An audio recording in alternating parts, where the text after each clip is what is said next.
क्या आपको पता है टूथपेस्ट सर्वप्रथम कब अस्तित्व में है? क्या आपको यह पता है कि कहाँ की महिलाएं कॉन्ट्रैक्ट बेस्ड मैरिज कर सकती थी? क्या आपको यह पता है विश्व में सर्वप्रथम शांति समझौता कहाँ हुआ? क्या आपको पता है विश्व में सर्वप्रथम हार्ट अटैक के प्रमाण कहाँ मिलते हैं? क्या आपको पता है मेकअप की शुरुआत कहाँ से हुई? इसकी अस्तित्व में कब आया? अगर आप नहीं जानते तो बने रहिए हमारे वीडियो के साथ। चलिए शुरू करते हैं।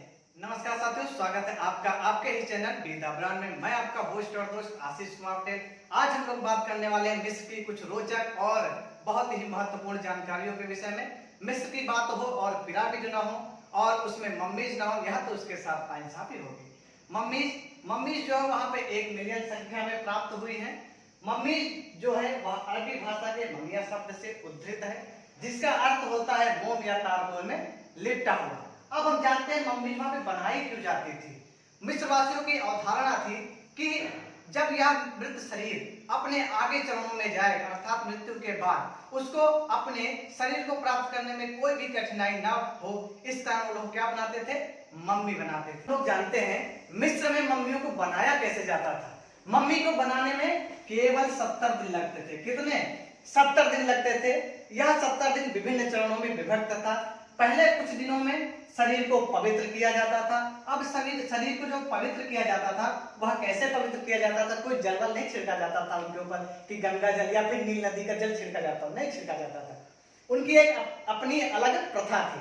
वह कहते थे कि शरीर में जो मृत्यु होने के बाद डिकम्पोजेबल एलिमेंट्स हैं, जैसे उसके जो माइक्रोबैक्टीरिया हैं, कौन से माइक्रोबैक्टीरिया मरने के बाद अधिक सक्रिय हो जाते हैं, जिस कारण से क्या होता है? शरीर जल्दी सड़ने लगता है। उस सड़न से बचाने के लिए उस शव को उस शरीर में जो मृत शरीर है उसके बाईं ओर, कहां?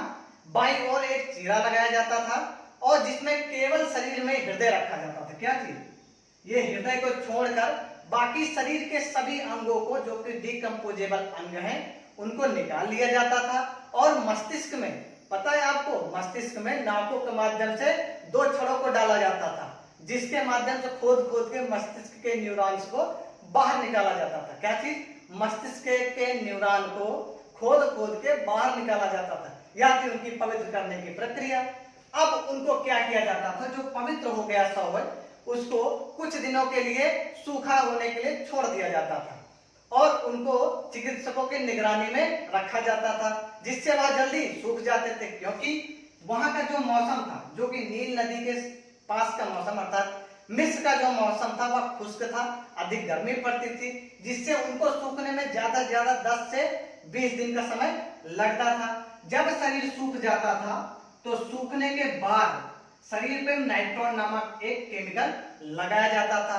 जब नाइट्रोन लगा दिया जाता था उसको 2-3 घंटों बाद 20 परतीय अर्थात 20 परतीय कॉटन की पट्टियों से ढका जाता था। पहले एक कॉटन की पट्टी से ढका गया, फिर दूसरी बार, फिर तीसरी बार, फिर चौथी बार, इसी प्रकार कितने बार? 20 बार उसको ढका जाता था।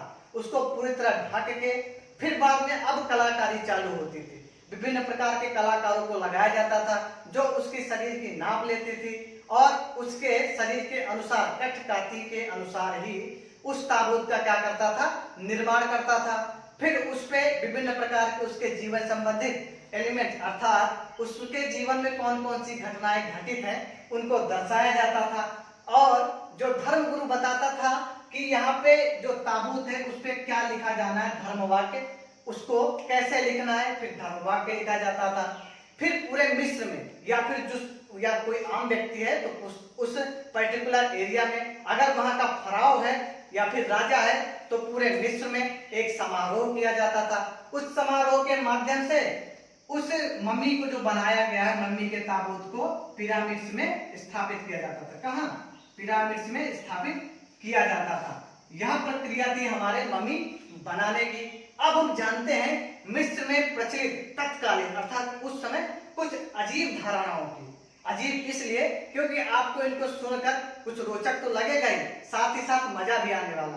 तो चलिए शुरू करते हैं कि मेकअप का प्रयोग बहुत अधिक होता था। आजकल भी हम लोग देखते हैं अपनी सौंदर्यता को बढ़ाने के लिए हम लोग मेकअप का प्रयोग करते हैं। उसी प्रकार जो मिस्रवासी थे वह भी मेकअप का प्रयोग करते थे। उनका मेकअप थोड़ा हम लोगों से अलग था, वो ज्यादा आर्टिफिशियल नहीं, वो नेचुरल थे। वह लोग मेकअप में सबसे ज्यादा सुरमा का उपयोग करते थे। किसका? सुरमा का। सुरमा वो भी किस प्रकार का? 2 रंग का, एक काला और दूसरा हरा। उनकी धारणा थी कि अगर हम काला या हरा रंग का सुरमा उपयोग करेंगे तो हमारे जो देवता होरस हैं, कौन? होरस, वह अधिक उनके ऊपर क्या होंगे? आशीर्वाद देंगे और उनसे अधिक प्रसन्न होंगे। और दूसरा कारण और भी था कि उनको आंखों को बचाना था। किनसे? मक्खियों से, छोटे इंसेक्ट्स से, जो कि उनके आंखों पे वार करते थे। क्योंकि वह नदी का किनारा था, वहां पे विभिन्न प्रकार के छोटे छोटे जीव उत्पन्न ही होते रहते थे। उनसे बचाने के लिए क्या करते थे वो लोग? मेकअप का प्रयोग करते थे। बालों से कट्टर दुश्मनी, यह क्या लिख दिया मैंने? हाँ, सही समझ रहे हैं। उनको बालों से कट्टर दुश्मनी थी। जैसा आपको अपने दुश्मन से भी दुश्मनी नहीं होगी, उससे ज्यादा उनको उनके बालों से दुश्मनी थी। हाँ, उनको बालों से बहुत ही नफरत थी। वह इसलिए क्योंकि वह समझते थे कि बालों का विकास उनके बुद्धि और शारीरिक विकास में एक बाधा है। वह बालों को हमेशा काट दिया करते थे। उनके शरीर में कोई भी बाल नहीं होता था। और वह जो आप जब चित्र देखते होंगे मिस्रवासियों फराओ की, तो आप देखते होंगे उनके बड़े बड़े बाल ऐसे ऐसे ऐसे ऐसे शाइनी बाल होते हैं। ऐसा नहीं है, वह केवल विग लगाए होते थे। ऐसा नहीं कि उनके ओरिजिनल बाल होते थे, नहीं, विग लगाते थे। जैसे उसके बाद में अंग्रेज लोग लगाते थे विग, वैसा ही वो लोग क्या करते थे? विग लगाते थे। यह थी एक अजीब धारणा। अब दूसरी धारणा यह थी कि दांतों की सफाई अनिवार्य है। उनको लगता था, आज भी लगता है और होना भी चाहिए, अगर दांतों की सफाई नहीं करेंगे तो हमारा जो शरीर है वो विकास कर ही नहीं सकता। हम छोटे ही रहेंगे, अर्थात इतने बड़े हैं तो इतने बड़े ही रहेंगे, हम बढ़ ही नहीं सकते। इसलिए उनका मानना था कि हम दांतों की सफाई जरूर करें। उन लोगों ने सर्वप्रथम, आप कह सकते हैं उन्हीं लोगों ने सर्वप्रथम टूथपेस्ट का आविष्कार किया। किसका? टूथपेस्ट का। टूथपेस्ट का। अब आपके मन में एक विचार आया होगा, टूथपेस्ट है तो ये बनाया कैसे होगा? क्या ये जो अब के टूथपेस्ट हैं वैसा होगा? नहीं, इनकी एक विशेष प्रक्रिया थी।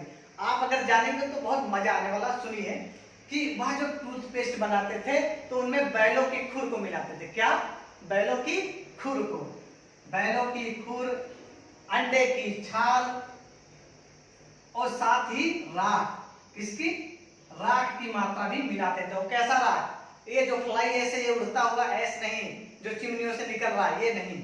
वह चूल्हे का राख का उपयोग करते थे, जो कि हमारे भारतीय सभ्यता में भी आप हमेशा या फिर गांव में रहते होंगे तो आपने देखा होगा कि गांव के जो लोग हैं वह चूल्हे की मिट्टी को खोद कर दांतों को ऊपर रगड़ते हैं और दांतों को साफ करते हैं। यह थी उनकी धारणा। आपको मजा आया होगा ना? जरूर आया होगा। तो हम जानते हैं उनको जानवरों के प्रति बहुत अगाध प्रेम था। जैसे आज हम लोग कुत्तों से या फिर अपने पालतू जानवरों से बहुत प्रेम करते हैं, तो वह लोग भी क्या करते थे? अपने जानवरों से बहुत प्रेम करते थे। वह लोग अपनी प्रिय वस्तु, चाहे जैसी भी वस्तु हो, अगर उनको वो प्रिय है, अगर वह जीवित है और वह मर गई तो उसकी मम्मी जरूर बनाएंगे। यह मिस्रवासियों की क्या थी? सबसे बड़ी खासियत थी। तो इसी के प्रति हम बताएंगे साक्ष्य। एक जगह है मिस्र में, सकारा। कौन सी जगह? सकारा।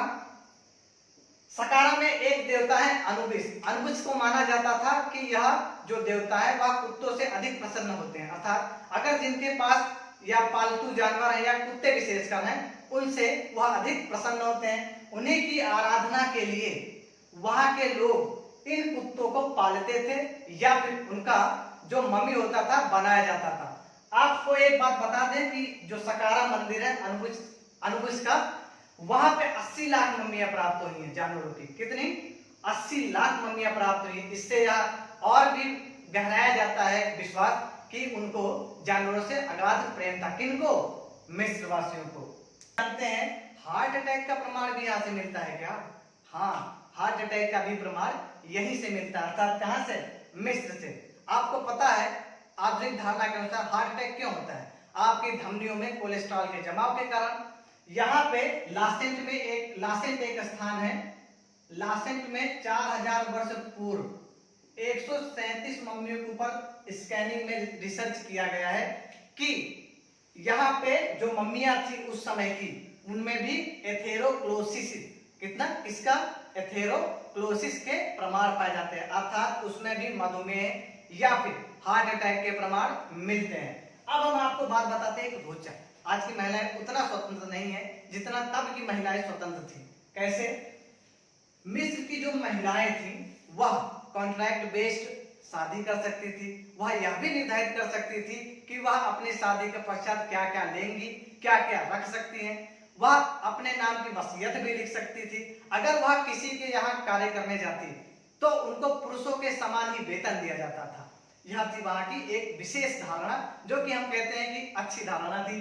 अब हम जानते हैं कि विश्व की क्या सर्वप्रथम संधि मिस्र ने ही की। जी हाँ, विश्व की सर्वप्रथम जो शांति संधि है वह मिस्र में हुई थी। कैसे हुई थी? वहां के दो साम्राज्य थे, एक हित्तीस साम्राज्य था, दूसरा मिस्र का साम्राज्य था। हित्तीस का साम्राज्य थोड़ा उद्दंड था, आप कह सकते हैं थोड़ा सा खतरनाक था, और मिस्रवासी थोड़ा शांति प्रिय थे। तो हित्तीस और मिस्रों के बीच में 200 सालों तक लगभग युद्ध हुआ, लेकिन उसका कोई प्रमाण ना मिला। फिर बाद में 1259 आया। कितना? 1259 में जब दोनों के बीच में कोई हल ही ना निकला तो दोनों ने क्या किया, एक संधि समझौता कर लिया कि अगर कोई तीसरा उनके ऊपर आक्रमण करेगा तो वह क्या करेंगे, आपस में मिलकर साथ देंगे और उस तीसरे व्यक्ति को क्या करेंगे, हरा देंगे।